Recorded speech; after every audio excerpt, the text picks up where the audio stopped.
Relax and listen to the voice.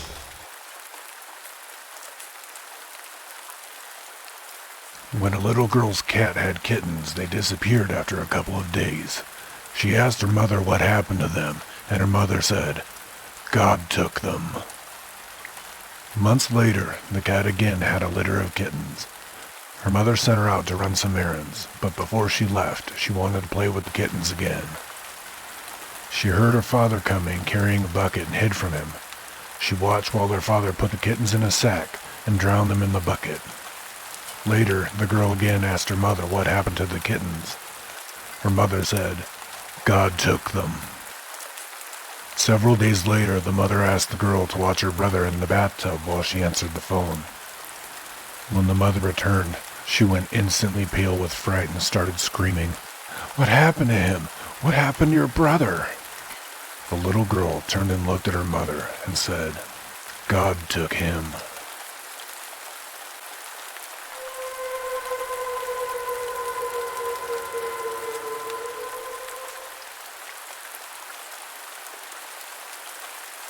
During the Vietnam War, a soldier faithfully wrote letters home to his mother every week so she would know he was all right.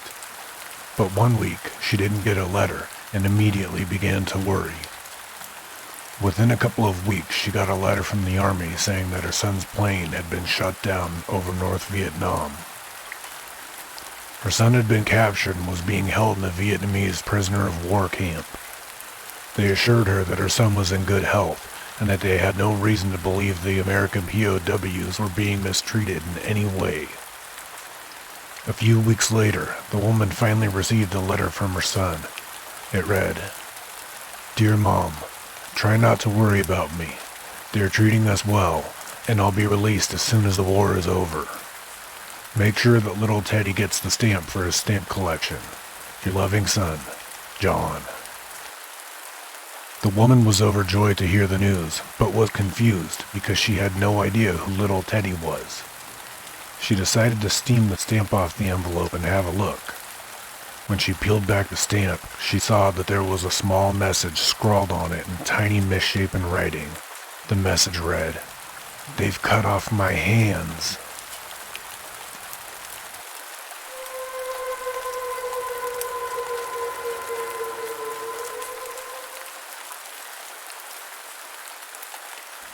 There was a 15-year-old girl named Chloe who created an account on Instagram. She always took pictures of herself at school and at home and posted them online. Chloe spent a lot of time trying to get as many followers as possible on her profile. She would browse through other users' accounts and leave comments on their photos saying, "Please follow me, I follow back." One day when she was looking for new followers, she came across a strange profile. It was a man who took pictures of dismembered dolls. He never showed his face in any of the photos. As usual, Chloe left a comment on his photos. "Please follow me, I follow back." An hour later, the man followed her account. He left a comment on her latest photo saying, "I'm following you." Whenever she posted a new photo, he would always leave the same comment, "I'm following you." She never understood it, but she didn't care. Chloe was obsessed with gathering as many followers as possible and getting as many likes as she could on her photos. One night, when her parents had gone to the supermarket, Chloe got a picture sent to her Instagram account. When she opened the photo, she realized that it was a picture of her sitting on her bed. All of a sudden, she was paralyzed by fear, and she began to feel a terrible chill take over her body.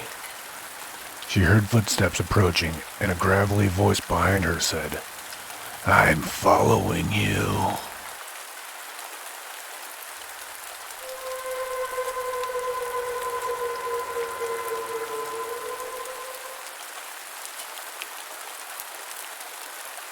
Little Lucas was only 7 years old, but he had a very active imagination. He was a skinny child with pale skin and dark circles under his eyes. Having no other boys his age to play with, he spent most of his time alone. It was dark and Lucas was playing alone by the canal. It was a place he loved to go because there was no one there to disturb him. He imagined he was a knight in shining armor, saving damsels in distress from being eaten by an evil dragon. The stick in his hand was a huge sword, and he cut the dragon in two before it could sink its teeth into the screaming girl. Coming back to reality, Lucas realized that he had lingered too long by the canal, and he was late for dinner. He cringed as he imagined his mother scolding him. Picking up his pace, he hurried towards home. Like many children his age, Lucas never wanted to admit he was scared of anything. However, in the darkness, the road home looked strange and unfamiliar. He lived near a cemetery, but that was not what scared him. Ever since he was a baby, his parents had taught him that he had nothing to fear from the dead. To reach home, he had to walk down a long, deserted alley that was bordered on both sides by abandoned buildings and disused factories. As he walked past the dirty and broken windows, he imagined eyes staring at him from the darkness and grotesque beasts lying in wait behind every corner. He could not admit to himself that he was afraid. His father always said that fear was for cowards, and Lucas didn't want to see himself as a coward. After all, he was a knight, a brave warrior, and he shouldn't be afraid of anything. That night, the alley was much more quiet than usual, and Lucas had to tell himself to be brave. He could hear his footsteps echoing distinctly all the way, and every so often he thought he saw some strange movements in the windows of the dilapidated buildings. "Come on, Lucas," he mumbled. "You've got nothing to fear." Just then, he heard a loud noise up ahead and a trash can tumbled over. It startled him and he stopped suddenly in his tracks, shaking like a leaf. Then he saw a big rat skitter across the alley and disappear into one of the abandoned buildings. He breathed a sigh of relief and he kept on walking. Just a couple of minutes later, he heard the sound of footsteps echoing behind him. The blood froze in his veins. He turned around just in time to see the dark, shadowy figure approaching in the distance. All that he could make out of it was that it was the silhouette of a tall man in the moonlight. Lucas was overcome by a feeling of impending doom, and panic gripped his heart. He wanted to run, but for a moment, the muscles in his legs refused to comply. He was rooted to the spot. Glancing behind him again, he realized that the shadowy man was getting closer and closer. His heart beating fast, Lucas took off running like a madman. The dark figure was hot on his tail. He was only a short distance from his home, but he was being pursued. The frightened boy ran as fast as he could as he desperately tried to reach the safety of his house. He could hear the footsteps behind him getting nearer and nearer, yet he never looked back. All of a sudden, he felt a heavy hand on his shoulder. He was spun around, his eyes wide with terror, and he came face to face with the tall man. "Lucas, where have you been?" said the man. It was the voice of his father. A wave of relief washed over the little boy as his knees stopped shaking. He was finally safe at last. "Your mother's been worried sick," his father sighed, shaking his head. "I forgot what time it was," mumbled Lucas. His father took him by the hand and led him home. When they walked into the kitchen, his mother got up from the table, and she had a frown on her face. She asked him what time he thought it was and told him that he was late for dinner. "Sorry, Mom," he replied, hanging his head. "It won't happen again." His mother asked what he was waiting for and instructed him to set the table while his father got dinner ready. Lucas ran over to the kitchen drawer, took out the knives and forks and placed them on the table. His father went down into the basement, and when he returned, he was carrying a young girl. Her hands were tied behind her back, and there was a gag over her mouth. Her eyes were wide with terror. His father carried the girl over to the kitchen table and placed her in the center on a silver platter. "Dinner is served," he announced. Together, the family of ghouls devoured the young girl, tearing into her flesh, munching on her organs, and gobbling her intestines until there was nothing left but a pile of bloody bones.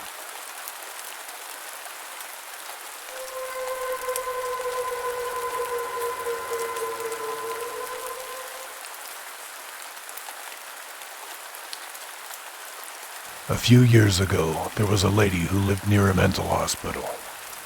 One night, she was at home watching the TV, waiting for a phone call from her brother. He was flying into town to meet her and was going to call when his plane landed. It was a very stormy night. Suddenly, the television program was interrupted by a news bulletin. The newsreader said that a crazy woman had escaped from the local mental hospital. The doctor said that the crazy woman was very dangerous. She had killed at least 12 people before she had been caught and sent to the mental institution. They also said that she was an obsessive-compulsive, and she was obsessed with light switches. The woman was distracted by her phone ringing. It was her neighbor from across the street. He told her that he had just been outside, and he looked up into her home and saw that her upstairs lights must be on the fritz as they were flashing off and on. The lady thanked him for letting her know, and she hung up the phone. She thought that it was probably just an electrical problem, but she decided to go upstairs and check, just in case. In the darkened hallway, through the crack under the door, she saw indeed that the lights in one bedroom were flickering on and off. Reaching for the door handle and gripping it, she opened it cautiously. The room was empty. The fan in the room was on, and it was blowing a coat hanging beside of it. The coat kept knocking the light switch on and off. Relieved, the woman turned the fan off and went back downstairs. A few minutes later, there was a knock on her door.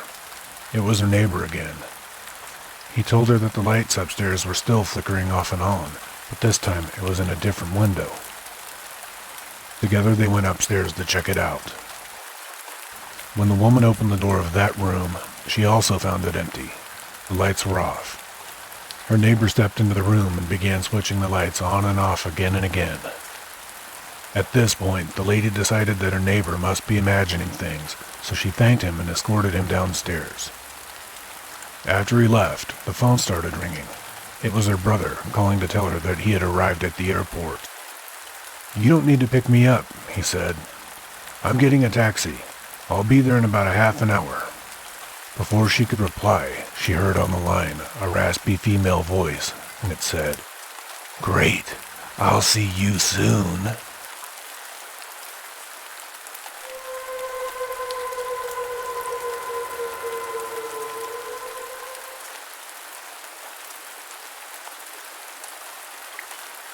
In Mexico, there was a small town that had a population of less than 500. It was the kind of small town where everybody knew everyone else by name, and everybody knew everybody else's business.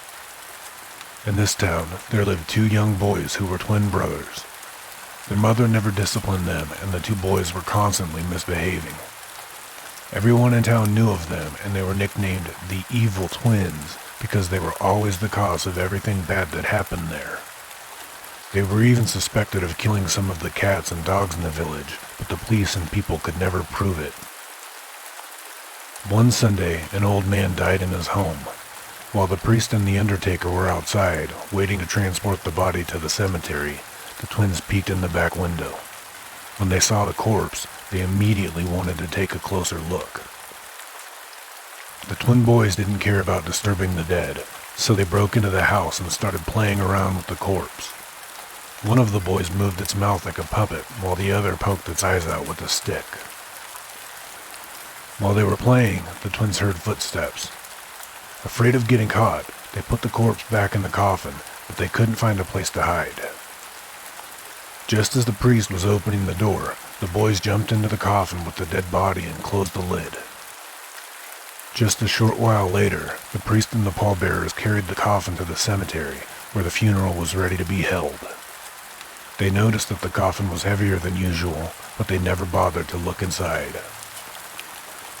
No one realized that the twins were missing until the coffin was being lowered into the grave. That's when the mother of the twin boys appeared at the cemetery and asked if anyone had seen her sons. The funeral was halted, and all of the people began searching the area. Some of the men later recalled the weight of the coffin when they had been carrying it and said that the boys might have been inside. The coffin was lifted out of the grave, and the men opened it. Inside, they found the twin boys lying on top of the dead man. The hands of the corpse were tied around their throats, and the boys had both been strangled to death.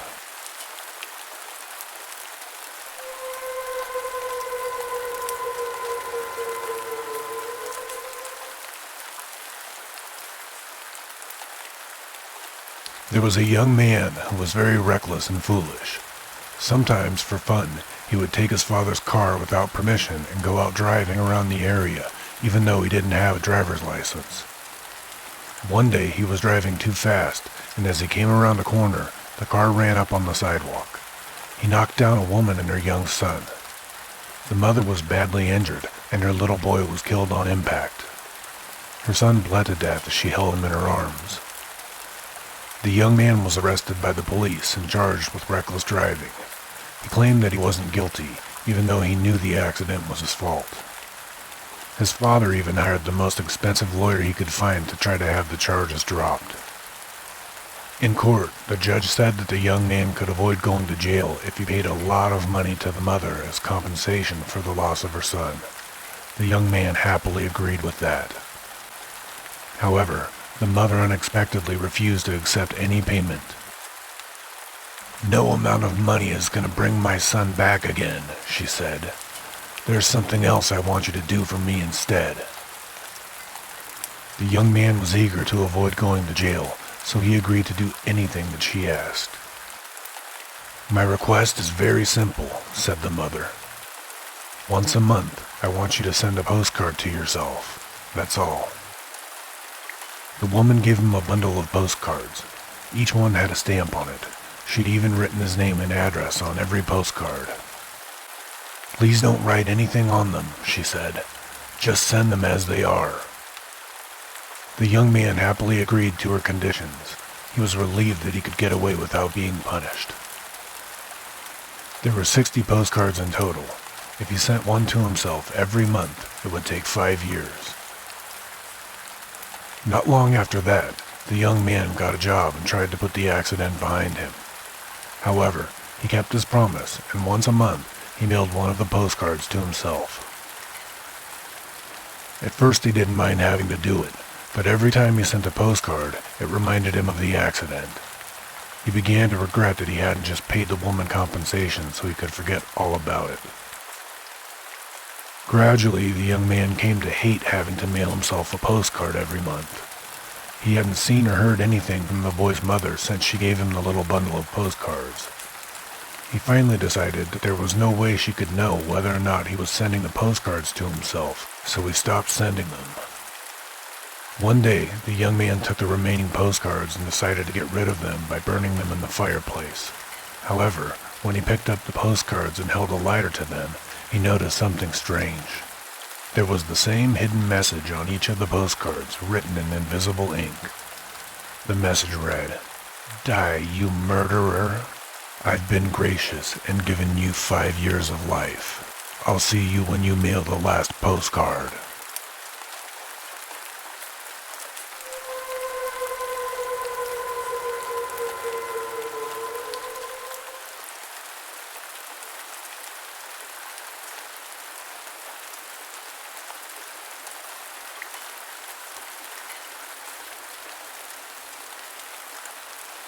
There was a young boy named Peter who lived with his mother in a rundown apartment building.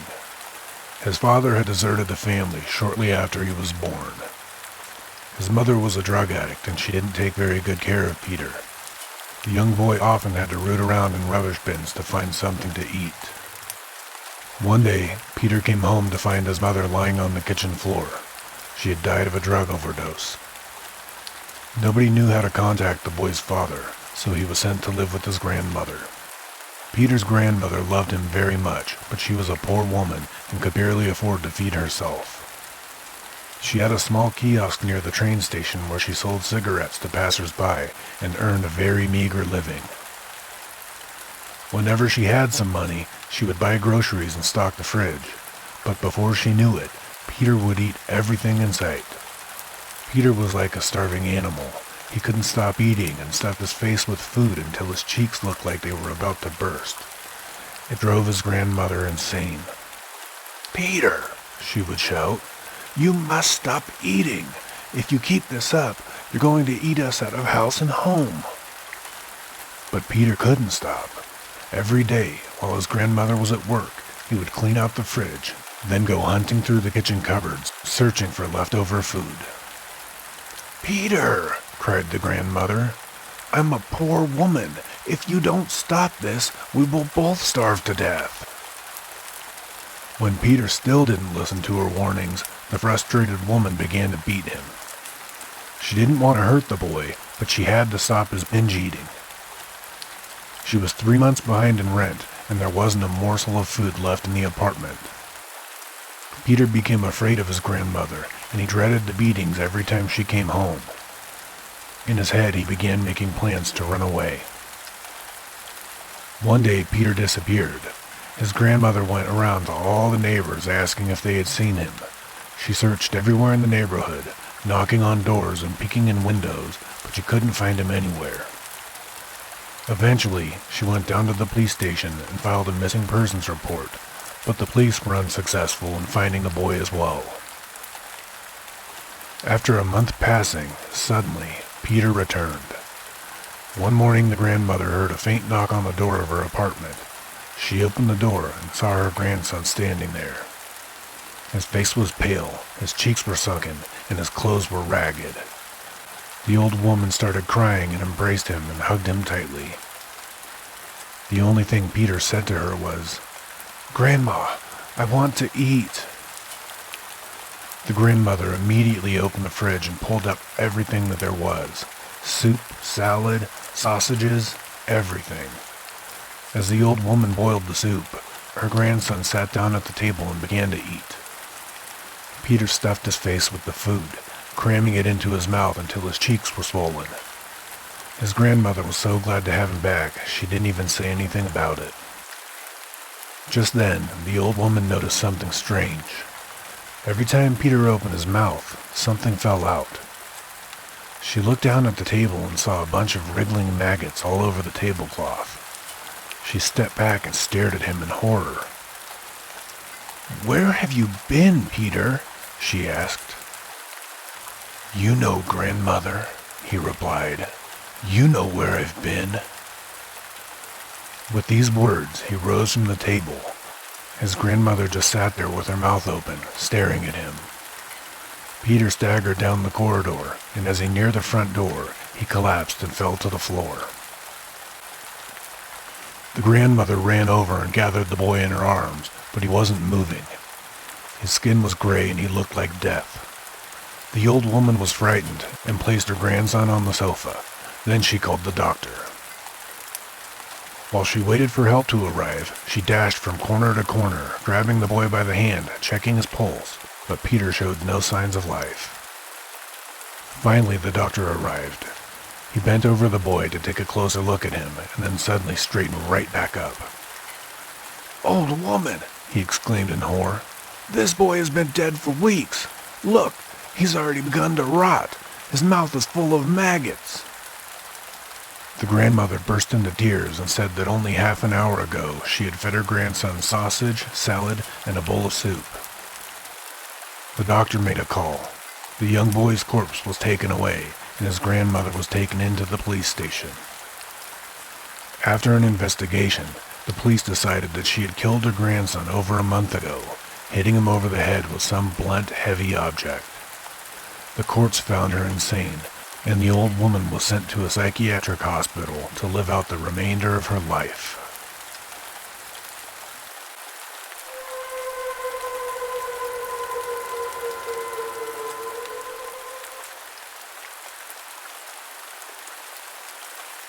There are all kinds of shocking videos on the internet showing people doing sick, disgusting, and horrific things. For some reason, people watch the videos and then they post their reactions on YouTube. Perhaps you've heard of some of these shock videos. The videos usually have titles like 3 guys, 1 crowbar, 2 girls, 1 cup, a man and a cactus, things like that. I've watched every one of them, but today I watched one video that is more disturbing than all the rest put together. The title of that video is 1 Guy, 2 Spoons. You're probably already wondering what it's about, but let me assure you, it's far more disgusting than anything you can think up. It shows a man using 2 spoons to pop out his eyeballs. Yeah, that's right. He actually digs in behind his own eyeballs and pops them out of his head using spoons. When I watched the video, I was so disturbed by it that I almost threw up. As sickening as the video was, I forced myself to watch it to the end. I really wish I hadn't. Here's a good piece of advice for you. Be careful what you watch, because that which you see can never be unseen. When the video was over, I heard my mom calling me from downstairs, telling me that dinner was ready. I turned off the computer and I raced downstairs and took a seat at the kitchen table.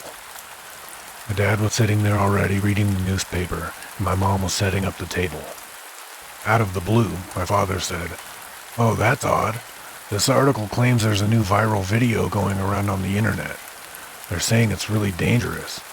Apparently it causes anyone who sees it to go insane and try to pop out their own eyeballs or something." My father broke off and looked up. Just then I heard my mother screaming, "Oh my God! Oh my God! What have you done?" But it was already too late. I couldn't see her. I could just hear her. I felt the spoons in my hands, but I couldn't see anything.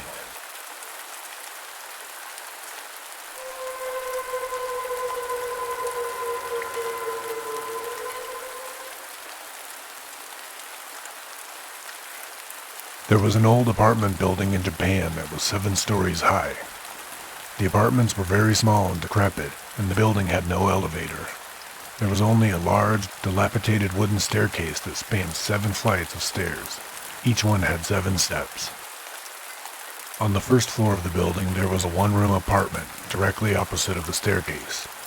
The landlord who owned it had a hard time finding tenants to stay in the apartment. Whenever he managed to rent it out, the tenant would suddenly leave without ever giving an explanation. Every tenant left less than 1 week after renting that room out. One day, a young man came to look at the vacant apartment. He was a college student and didn't have very much money. The apartment was really small, but the landlord was asking a very low amount of rent for it. The man decided to take the apartment and moved his belongings in a few days later. The first day that the young man spent in the apartment was a Monday. During the night, he was aroused from his slumber by a strange noise. It sounded like a child's voice, echoing in the staircase near his front door. "I've reached the first step on the wooden staircase," said the voice. The man thought to himself, "Oh, what is a kid doing out of bed at this time of night?" However, he was so tired from transporting all of his belongings, he just rolled over and went back to sleep.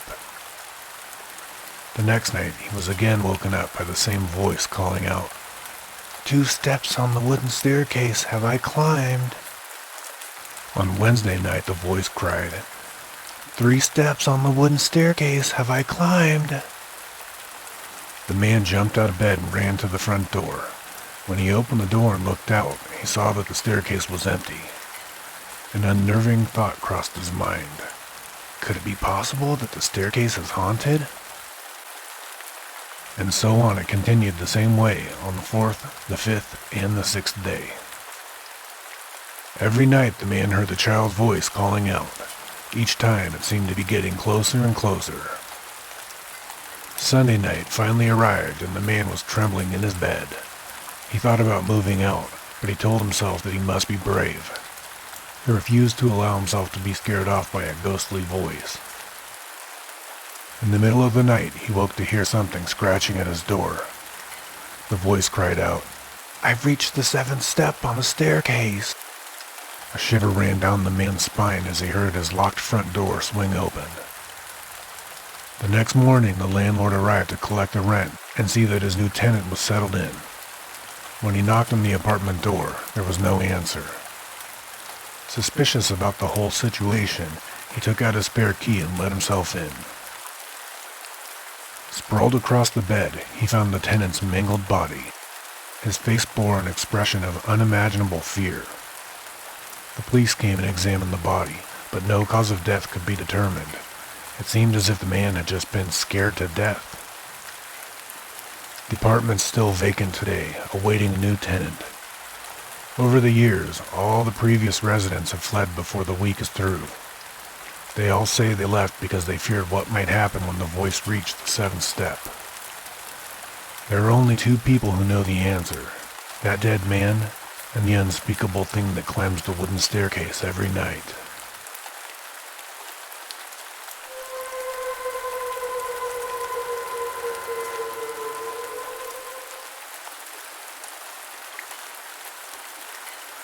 I live in Tokyo, and I take the subway to work every morning. My local subway station is Shinkoiwa Station, on the Chuo line. It's notorious as a place where people have committed suicide. Because of that, it has earned the nickname Suicide Station. Over the years, countless depressed and misguided people have taken their own lives there by jumping in front of the train. It's become such a problem that they installed mirrors in the subway. They say that if people can catch sight of themselves about to jump, it'll make them change their minds. I have no idea if that really works. Just last week, there was a suicide at the station. I was there when it happened. I saw the whole thing. It was early in the morning and I was waiting for my train. There were only a few other people on the platform. I heard a voice over the loudspeaker announcing that the train was coming. Just then, I noticed a woman who was standing right in front of me. She was just an ordinary woman, probably about 26 or 27 years old, but something about her made me nervous. She was acting really strangely. As the train came closer and closer, she stepped forward and began inching towards the edge of the platform. I felt like something was really wrong. She glanced back at me, and I could see that there was a look of sheer terror on her face. Right then, I knew what she was about to do, but I was powerless to stop her. I was frozen to the spot by fear. All I could do was watch as she threw herself in front of the train. There was the horrendous sound of screeching brakes as the train tried to stop. The other passengers on the platform all screamed and started running. Through the echo of their screams and the metallic screech, I heard a sickening thump. That sight was so grotesque, I don't think I'll ever get it out of my mind. There was blood and chunks of flesh flying everywhere. I thought I was going to be sick. Even thinking about it now, it makes me feel sick. The other passengers ran away from the platform, and I turned and ran with them. The officials had to close down the whole line. As we waited outside for a bus to take us to our destination, I kept thinking about that poor woman. The scene replayed over and over in my mind, but there was something wrong with that. Finally, I figured it out. The shadows. That's what had made me nervous. I noticed it just before the woman jumped. The lights in the subway were bright, and when they shone down, they cast shadows from left to right. The pillars, the kiosks, everything cast a shadow from left to right. But that woman's shadow had been different. Her shadow went straight forward, stretching from her feet to the edge of the platform, as if a light had been shining from behind her. There was definitely something wrong. I had an uneasy feeling in the pit of my stomach, and it just wouldn't go away. I realized that I had to try to get to the bottom of it. As soon as I got to work, I went straight onto the internet and began searching for old news stories about the station. There'd been almost 20 incidents in the last year alone. Some of them were businessmen, some were housewives, some were old, some of them were young, and a few were even children. Then finally, I found what I was looking for. It was a photograph that had been taken just seconds before a middle-aged man had jumped in front of a train. I zoomed in on it and I examined it as carefully as I could. One of his legs was in the air and he was leaning back. I recognized that he had that same surprised look of terror on his face. There was a black shadow like an arm stretching out from under the platform and grabbing the man by the ankle. Suddenly it all made sense to me. When I saw that young woman in the subway that morning, she wasn't there to jump in front of the train. She wasn't even jumping in front of the train. She was being dragged in front of it.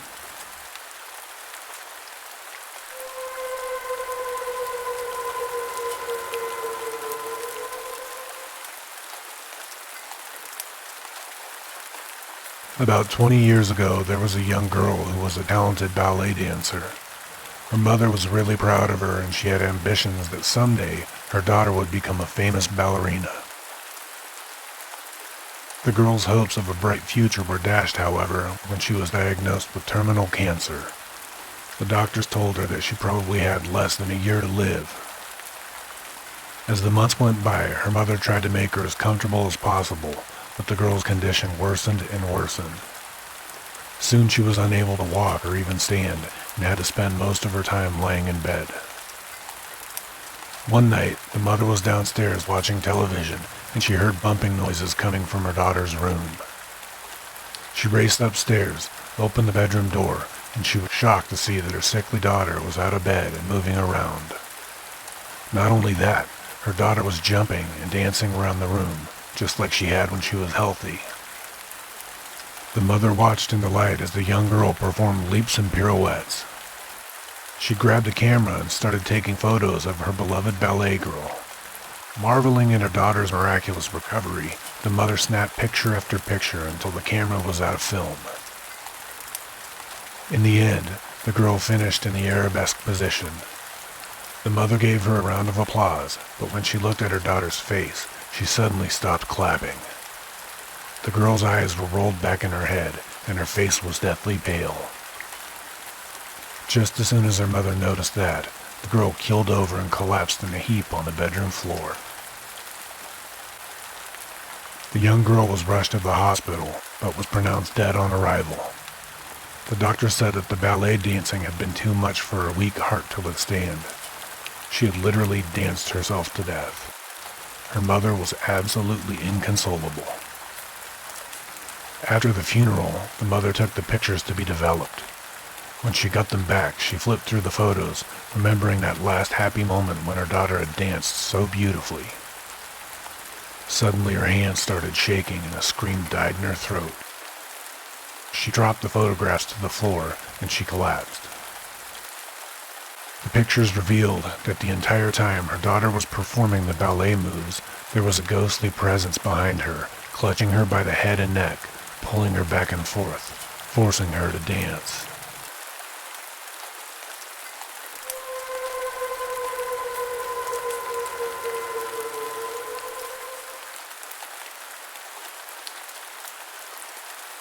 In Beijing, China, there were two high school students, a boy and a girl, who really liked each other. They both worked hard at their studies because they wanted to succeed in life. They would always help each other with their homework, and they spent so much time together that they eventually started having feelings for each other. Soon after that, they became boyfriend and girlfriend. When they graduated, the boy went to Nanjing University and the girl went to Beijing University. They kept in touch and maintained their relationship. They planned to get married when they finished college and have children together. But too much time spent apart can change a person's feelings, and in Beijing, girls are vulnerable to temptation. While the girl was living in Beijing, she met a lot of men. They were more successful, wealthier, wittier, and more handsome than her boyfriend. She decided to break up with her boyfriend and stay in Beijing. When she broke the news to her boyfriend that she was leaving him, he went out of his mind. He kept pestering the girl with phone calls until she stopped answering. After that, he traveled all the way to Beijing to see her, but the girl was very unsympathetic. She told him that their relationship was over and that she had found a new love. She told him he needed to accept the breakup and go home. In a moment of anger and desperation, the boy took a knife and cut his wrist in front of her. "I would rather die than lose you," he screamed. He had some kind of crazy idea that this would prove to the girl how much he loved her and hopefully convince her to take him back. He was very much mistaken. The girl didn't even try to stop him. She didn't even bother to call an ambulance for him. She just stood there and watched as the blood drained from his body.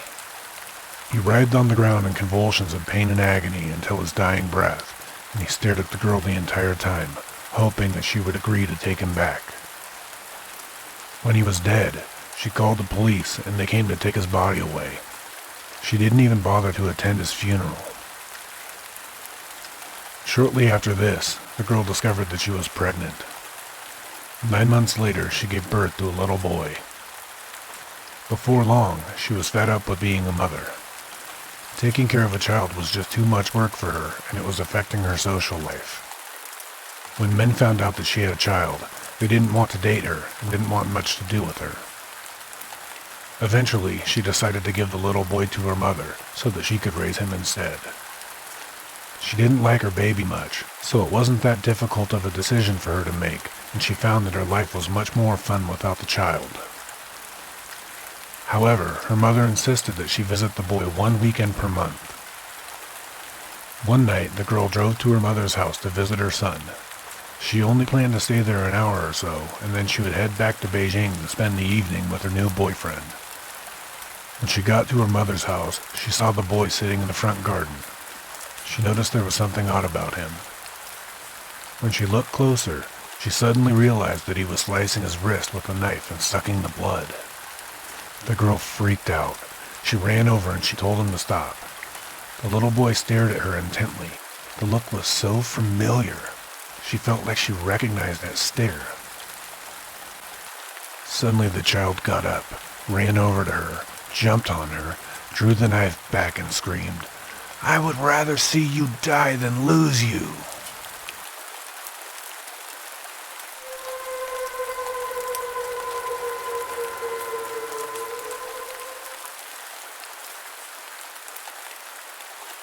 There was a young boy named Kenneth who lived with his parents. When his father got a new job in the city, the family moved into the top floor apartment of an old residential building. Every evening when Kenneth came home from school, he had to take a long elevator ride to the 25th floor.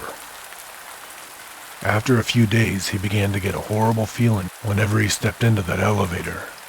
He couldn't quite explain why, but for some reason, he had the distinct impression that he was being watched. He also thought that he could hear strange whispers and mutterings as the elevator ascended to the top floor. One evening when he arrived home from school, he saw some other boys who lived in the same building. They were a few years older than him, and he noticed that they avoided the elevator altogether. He jogged a little bit and caught up with them as they walked up the stairs. When he asked the boys why they weren't taking the elevator, they told him about some rumors that had been circulating amongst the kids who lived in the building. Apparently, all the other children who lived there thought that the elevator was haunted. They said that they had heard disturbing shrieks and moans coming from the elevator shaft. They also told him about a kid who had gone missing in the residential building only a few months before he and his parents moved in. Kenneth had a sinking feeling in his stomach as he listened to the story the older boys told him. They said that the kid had mysteriously disappeared and nobody was able to find him. He was actually still listed as a missing person.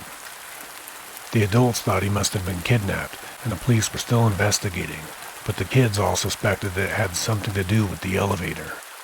That was why they avoided using it whenever possible.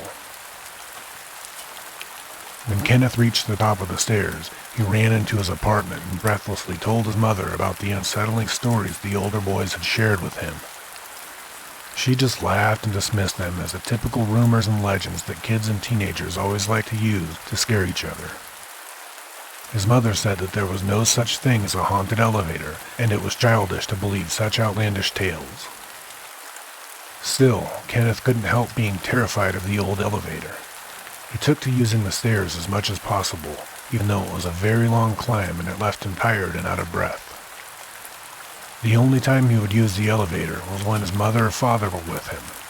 He figured that nothing would happen to him as long as one of his parents were there to protect him. One evening, Kenneth came home late after football practice.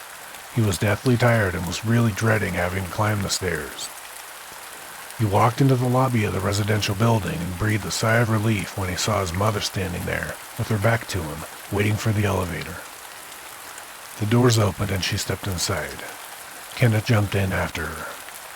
The elevator doors closed, and that's when he realized that the light wasn't working. He and his mother were in complete darkness.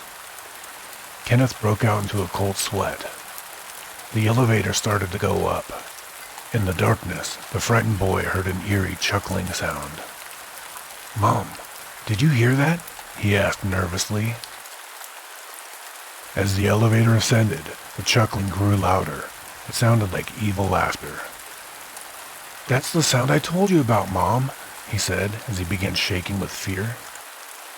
A chill ran down his spine when he heard a very deep voice reply, "You really believed I was your mother?"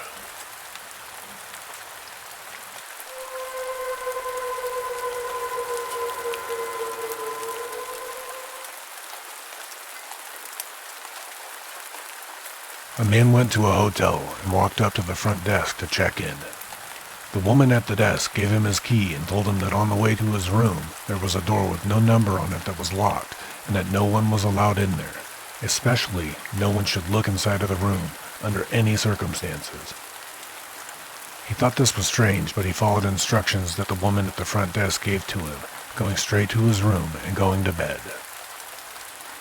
The next night, though, his curiosity would not leave him alone about the room with no number on the door. He walked down the hall to the door, and he tried the handle. Sure enough, it was locked. He bent down and looked through the wide keyhole. Cold air passed through it, chilling his eye. What he saw was a hotel bedroom, just like his, and in the corner was a woman. The skin was completely white. She was leaning her head against the wall, facing away from the door. He stared at her in confusion for a while. He almost knocked on the door out of curiosity, but he decided not to. He crept away from the door as quietly as he could and walked back to his room. The next day, he returned to the door and he looked through the keyhole again. This time, all he saw was red. He couldn't make anything out besides a distinct red color. Perhaps the inhabitants of the room knew that he was spying the night before, and they'd blocked the keyhole with some kind of red cloth or something of that nature. At this point, he decided to consult the woman at the front desk for more information. Once he started asking her about the room, she cut him off, sighed, and said, "Did you look through the keyhole? Please tell me you didn't look through the keyhole." The man told her that he had, and she said to him, "Well, I might as well tell you the story. A long time ago, a man murdered his wife in that room, and her ghost haunts it. But these people weren't ordinary. They were white all over, except for their eyes, which were a dark shade of red."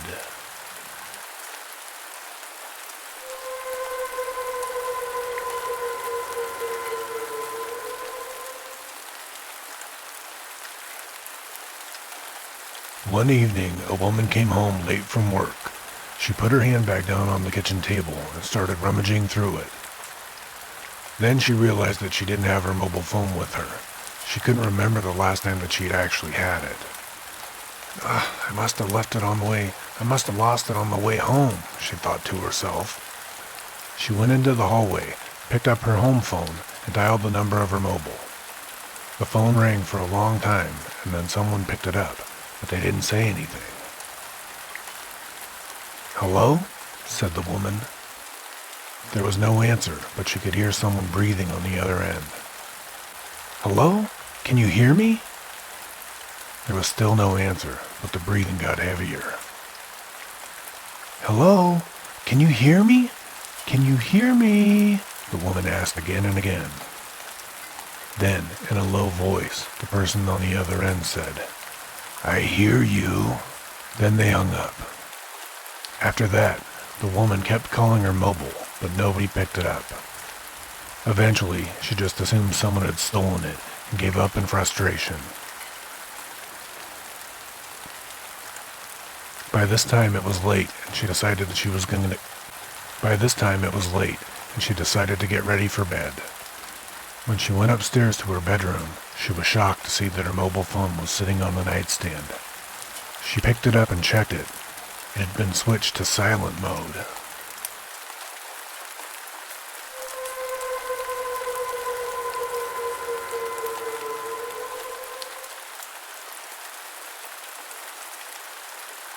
Imaginary friends. When I was 4 years old, my mom and I moved into a large colonial house that was built in the late 1800s. My mom always had a weird feeling about the house. There was a little bricked off section in the basement, and we never knew why it was there. My mother told me that soon after we moved into the house, I suddenly had an imaginary friend. One day, out of the blue, I told her that I had been playing with a little girl named Jenny. She thought that this was just a phase and didn't pay much attention to it. I told her that Jenny wanted me to let the cat go down into the basement so that she could play with it. My mother allowed me to let the cat go down there. It never came back. That certainly creeped my mother out. A few days later after that, I apparently told her that Jenny wanted me to go down into the basement to play with her.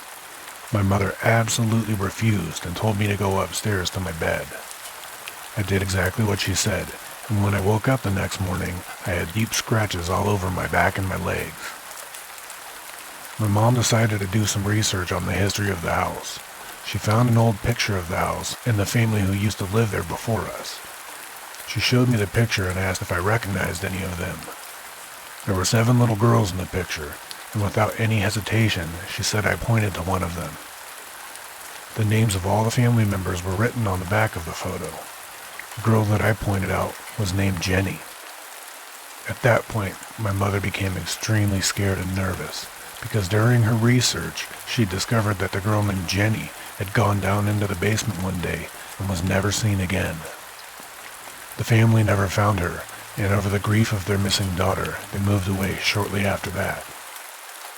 After I had identified the girl in the picture, it was all way too much for my mom to handle. We moved out of the house and found somewhere else to live. When I turned 18, my mom told me all about what happened in that house.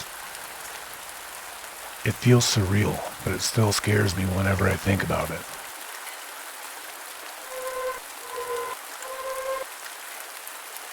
My niece had an imaginary friend, but she said that she wasn't allowed to tell anyone his name.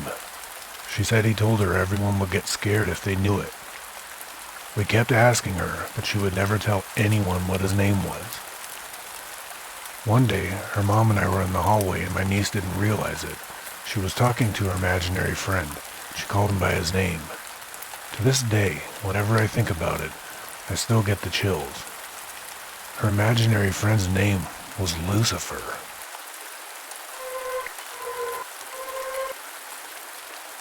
I was staying at my aunt's house when I saw my 4-year-old cousin April sitting on the stairs. She was making funny faces. I asked her what she was doing and she said, "I'm copying a lady with the braids." There was no one else there, so I asked, "Where's the lady, April?" She pointed up at a beam running parallel to the stairwell. Okay. And what's that lady doing?" "She's making funny faces," replied April. I was about to go upstairs when April said something that stopped me in my tracks. "Her braid is around her neck." I stopped, turned, and asked her what she meant. April pointed up and said, "The lady is hanging there by her braid. It's around her neck, and she keeps making funny faces at me." Then April started making the faces, imitating what the woman was doing. Her eyes got wide, and they bugged out. Her mouth hung open, her tongue stuck in and out. I realized that the expressions she was making were the expressions of someone who was strangling to death.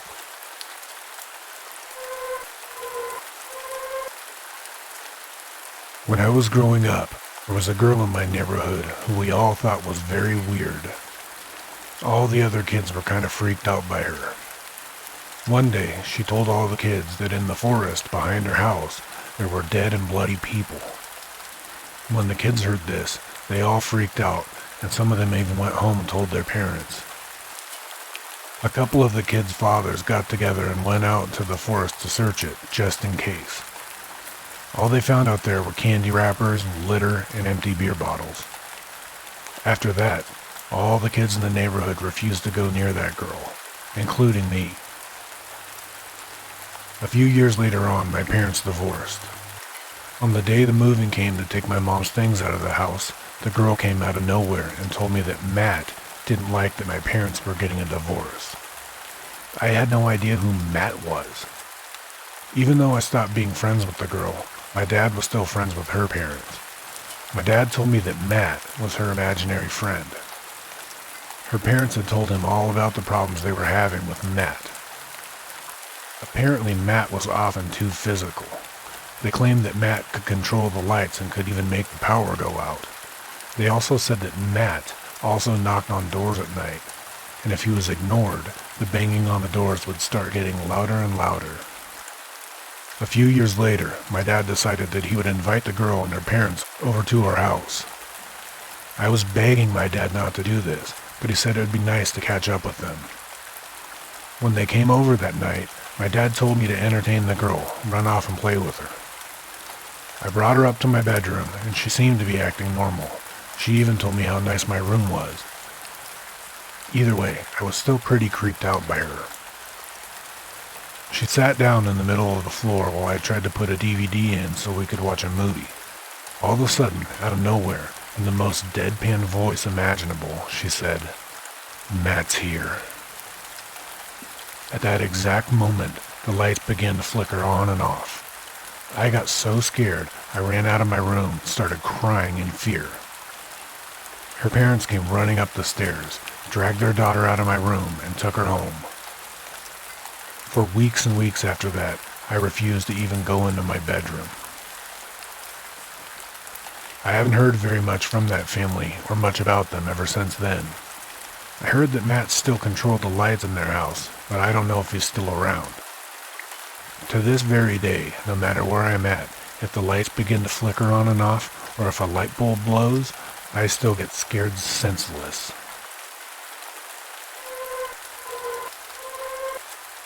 My girlfriend is a homicide detective, and a couple of years ago, she was investigating the murder of a little boy. They still hadn't found the body. The mother of the little boy broke down and admitted that she had killed him and hid his body under their old trailer. When the police went out to search the trailer, they found that there was a new family living in it. The family said their son had an imaginary friend who lived under the trailer and would come up to see him. After a bit of investigation, the police dug under the trailer. They found the body of a dead boy just underneath the family's son's room.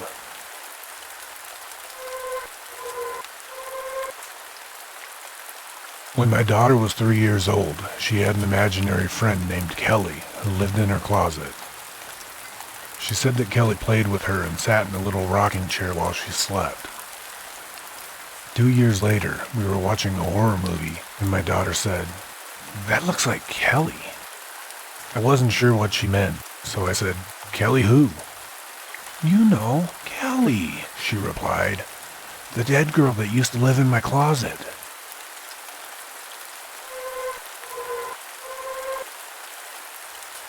When I was a little kid, we often went camping on Lake Daring in New Hampshire.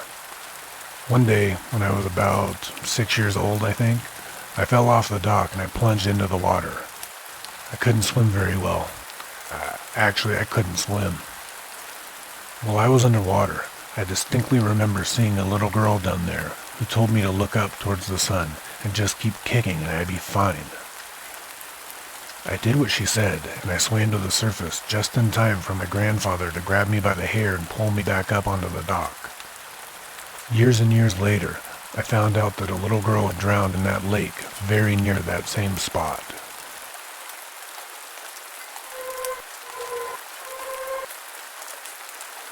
The other day, I asked my niece to draw her imaginary friend, Serena. My niece is 4 years old, and when she sleeps over, she and Serena play in the living room. She says Serena likes my house. Sometimes it scares me to think what would happen if she didn't.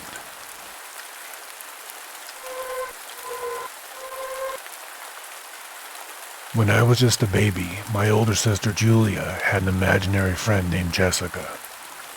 She said that when Jessica got mad, her eyes turned green and her voice grew deeper. She was Julia's friend for a long time, but then things started to get a little bit weird. After a while, my parents began to believe that our house might be haunted. One night, my mom was putting me to bed, and I began to cry and point at the corner. My mom tried to comfort me, but I kept crying and pointing at the same corner. All of a sudden, my sister walked into the room, pointed at the corner and yelled, "Jessica, stop that!" They told me that I immediately stopped crying, and Julia said, "Sometimes Jessica just likes to put on scary masks and scare people." I guess my mom was a little bit freaked out and asked Julia to tell Jessica that if she couldn't play nice, then she couldn't play in the house at all. Eventually, Julia outgrew her imaginary friend and stopped mentioning her.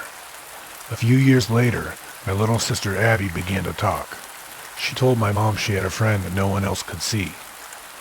She said that her imaginary friend's eyes turned green when she was upset. My mother asked her what her imaginary friend's name was, and she replied, Jessica?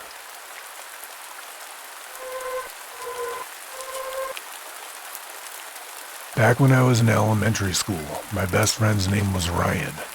We were about 6 or 7. One day there was a new kid in our class. His name was Andrew, and he had just moved in from out of state. He was kind of socially awkward, and he used to sit alone, just kind of talking quietly to himself and mumbling.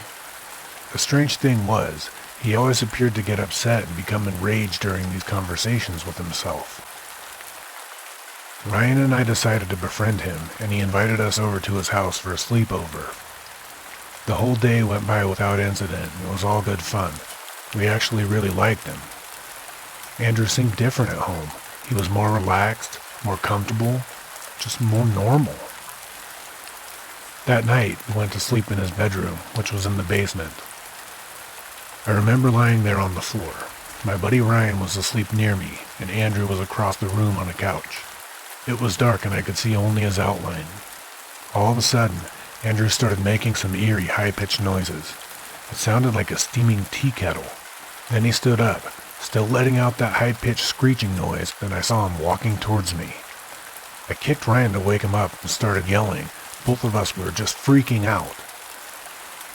Andrew kept walking until he was standing over us. Then he just kneeled down and slowly let the screech die out. Ryan and I looked at each other, unsure what to do about it. Suddenly, Andrew grabbed both of our arms and started squeezing like he was trying to crush them, and in a really scary, disturbing low voice he growled, "Scotty wants both of you to leave." I ripped my arm out of his grasp, and so did Ryan. Andrew got up again and just stood there staring at us, letting out a high-pitched evil laugh. We both got up, and I suggested going to Andrew's mom's room to wake her up. Before we took a step, Andrew just started screaming at the top of his lungs. His mom came sprinting down the stairs and turned all the lights on. We saw that Andrew had scratches up and down his arms, and his face looked deathly pale.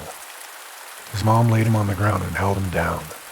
She was trying to speak over his screams, and she was saying things like, "Andy, Andy, Andy, it's okay, Andy, it's okay. Scotty isn't real, Andy.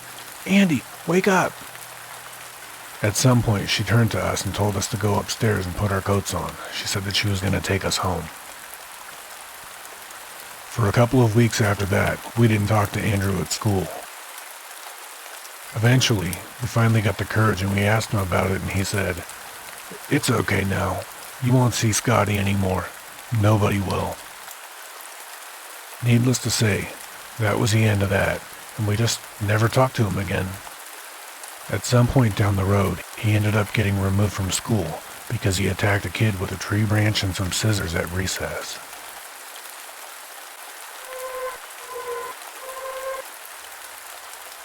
We were watching a scary movie when my nephew looked up and said, "What's George doing on the TV?" I asked him what he meant, and he said, "Oh, that boy there on TV, he looks like George." I asked him who George was, and he replied, "Well, he lives above my bed every night when the lights are off, and he talks to me, but I can't hear him." I asked my nephew to draw me a picture of George. He drew a small boy with black holes for eyes and no teeth who was bleeding from his neck. "That's George," he said.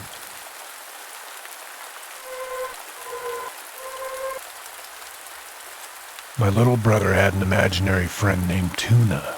He said that she was the size of a thimble. Over time, he just kind of stopped mentioning her. We asked him what had happened to Tuna. He got really depressed and looked down at his feet and said, "Just like all the other ones, I ate her."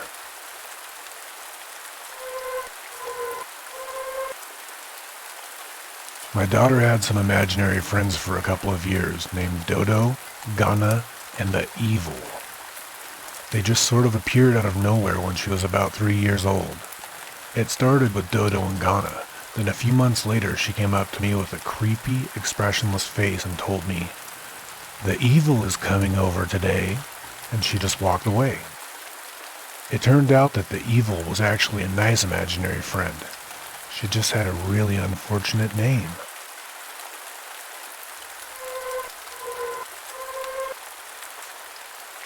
A A young woman was walking down the street when she saw an old blind man coming towards her.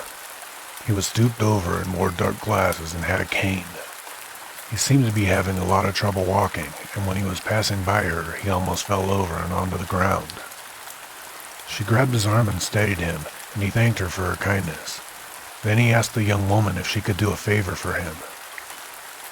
"Could you please deliver this letter for me?" the blind man said.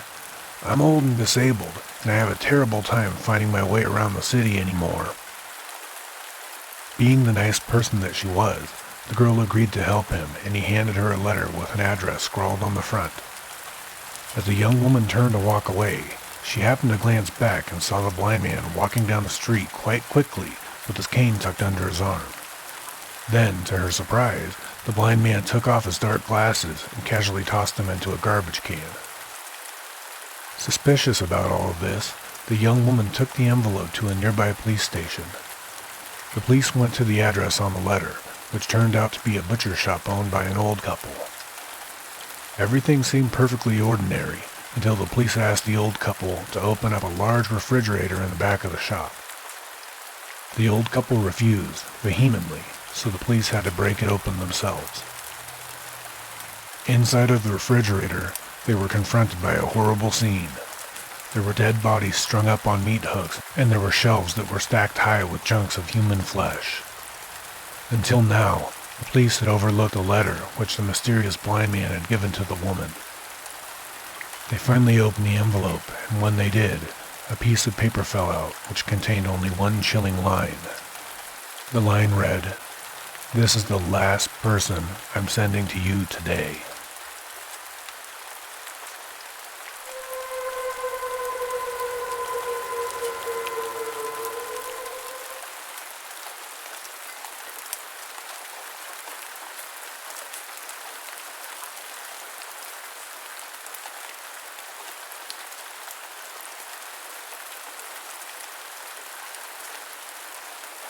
When I was 13 years old, my parents moved to the city, and I started attending a new school.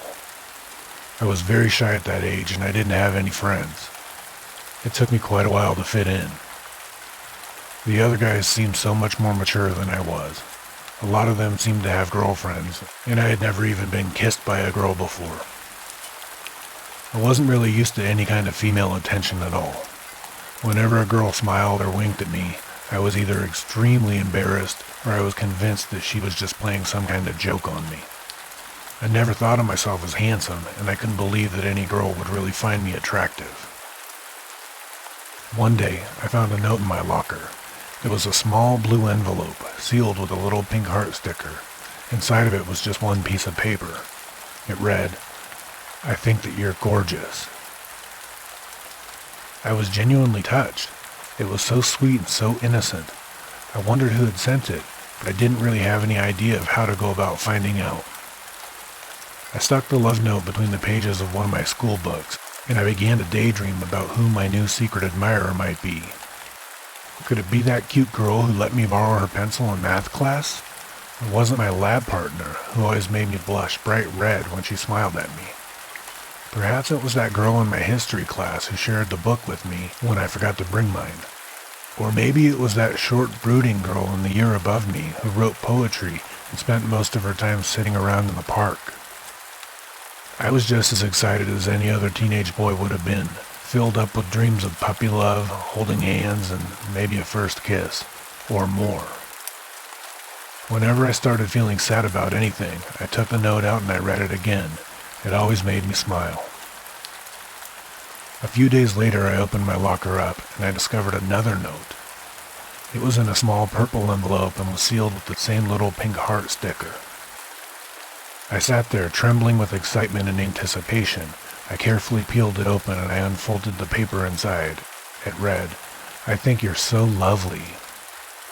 I held the note up to my chest. I felt dizzy, and I sighed with delight. For the rest of the day, I walked through the school hallways with a goofy grin plastered all over my face. Finally, someone really liked me. It made me feel so special, I wanted to scream it from the rooftops. I was too embarrassed to tell anyone, and I kept it all to myself, tucking the note safely into my school journal. I spent the next few days trying to figure out who my secret admirer could be, but I still didn't have a clue. Obviously, I knew that it had to be someone in my school, but who? All I could do was hope that it was somebody I really did like. A week later, there was another small envelope waiting in my locker. It was sealed with that same pink heart sticker. This time the paper inside read, "I'm always thinking about you." As time went on, I couldn't contain my curiosity. I started daydreaming in class and stopped paying attention. One day, during history class, I was so busy thinking about my secret admirer that I didn't realize the teacher had called on me and asked me to answer a question. When I snapped back to reality, the teacher turned to the rest of the class and said, "He's not listening to a word I'm saying. He must be in love." All the kids in the class burst out laughing, and I was so embarrassed. I know I felt myself turning bright red. When the next love note appeared in my locker, it read, "I think you smell like love itself." What? I didn't know how to take that one. I actually smelled like a combination of shampoo and body spray. Is that what love smells like? I tucked the note away with the others, and I just waited eagerly for the next one. I didn't have to wait long. The next morning, there was another envelope with that telltale pink heart. The paper inside said, "I want to taste you." That one was kind of creepy. The next note was even creepier. When I opened it, the paper read, "I'm watching you always." All of a sudden, having a secret admirer didn't seem like so much fun anymore. Whoever this was kind of sounding like a stalker. I didn't know what to do, and there was nobody I could talk to about it. As all the days passed, my sense of uneasiness began to grow as I continued thinking about the notes. I started to see pink heart stickers everywhere. It could have been because I was fixating on them, or maybe they were being placed everywhere. It's hard to tell. Either way, it was beginning to freak me out.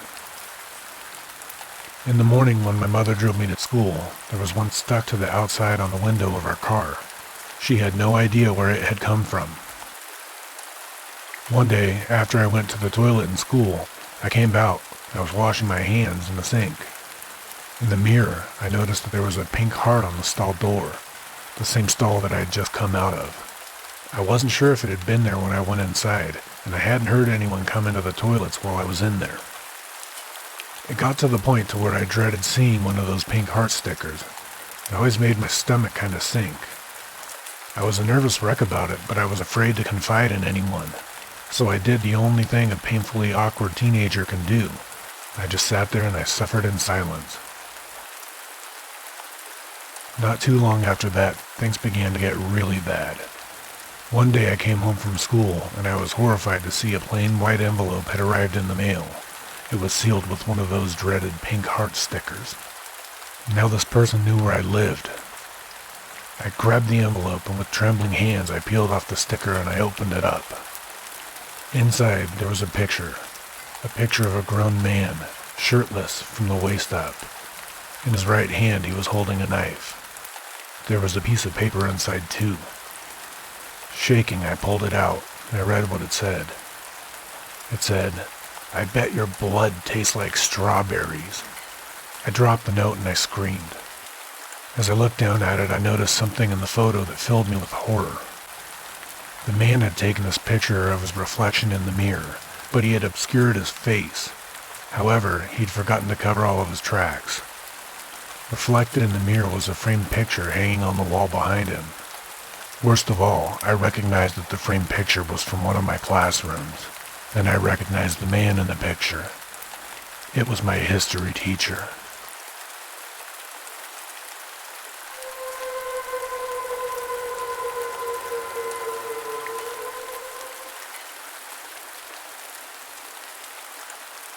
There was a single mother who had 3 daughters. The youngest daughter was diagnosed with an inoperable brain tumor. The doctors broke the bad news to her mother.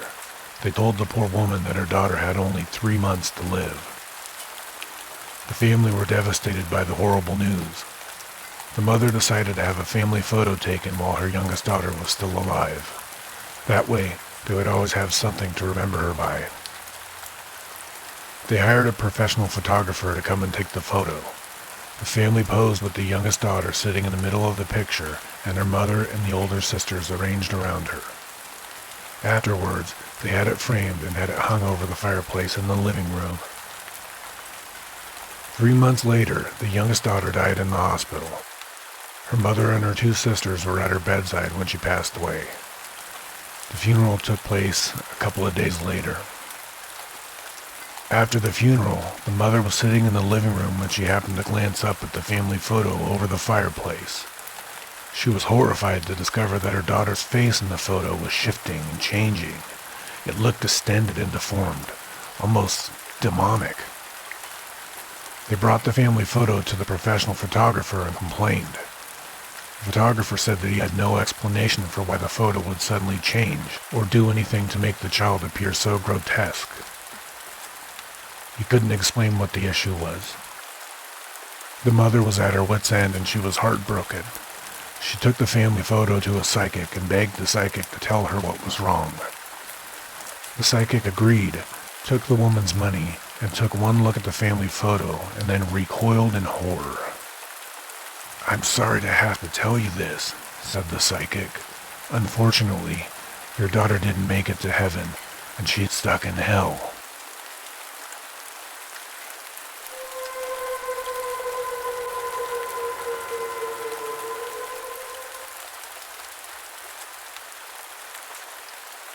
On March 2nd, 2011, a young girl named Suzanne was using her laptop. Her parents had gone out to dinner, leaving Suzanne home alone at 8 p.m. The teenage girl was popular in school and very socially active, so she spent approximately 2 hours conversing with friends over Facebook. Shortly after 10 p.m., Suzanne signed into her internet messenger account under her username SusieQ13. Immediately, she received an ad request from a user with the nickname YoungLover69. She added him and the two began conversation.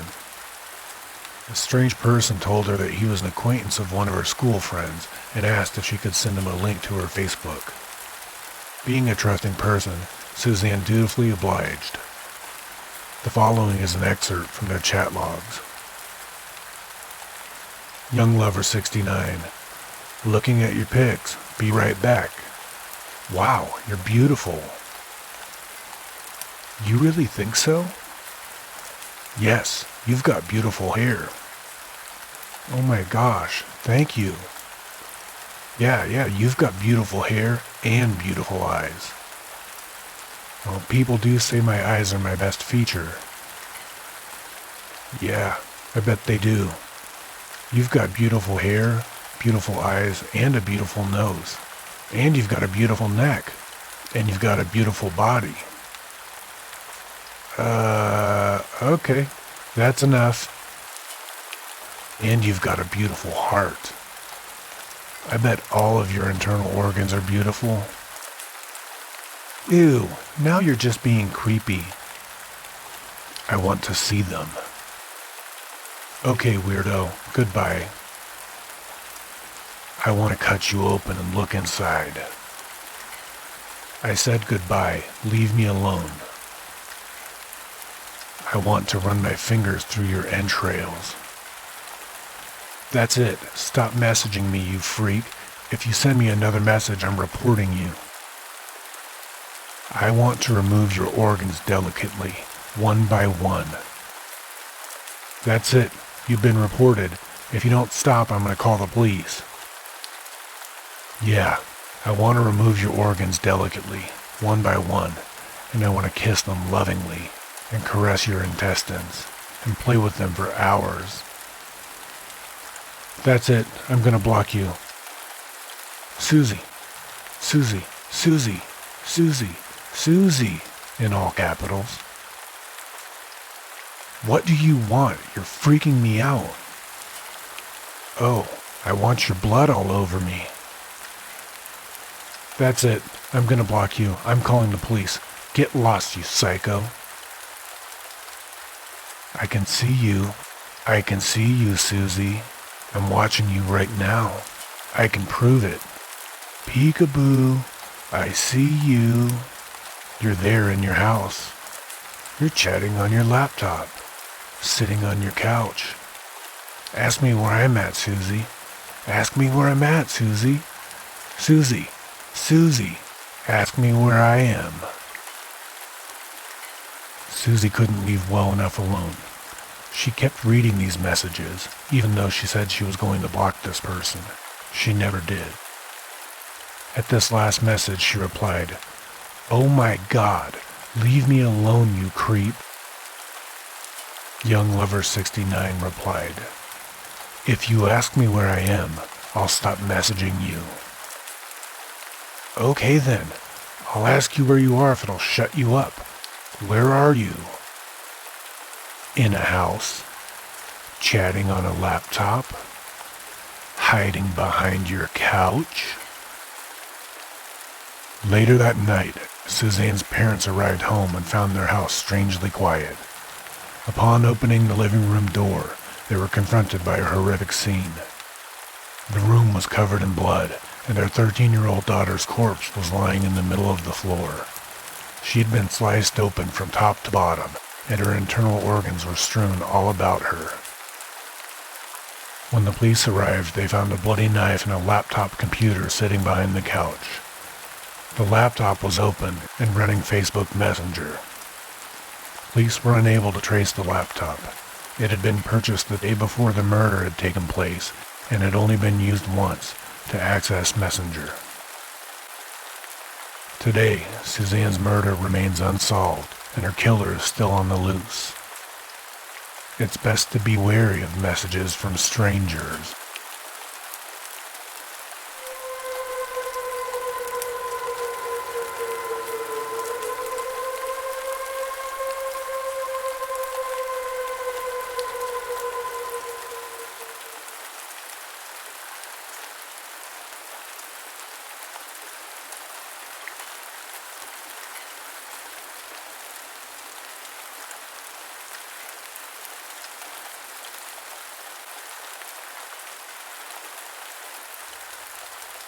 Hello, boys and ghouls, ladies and germs.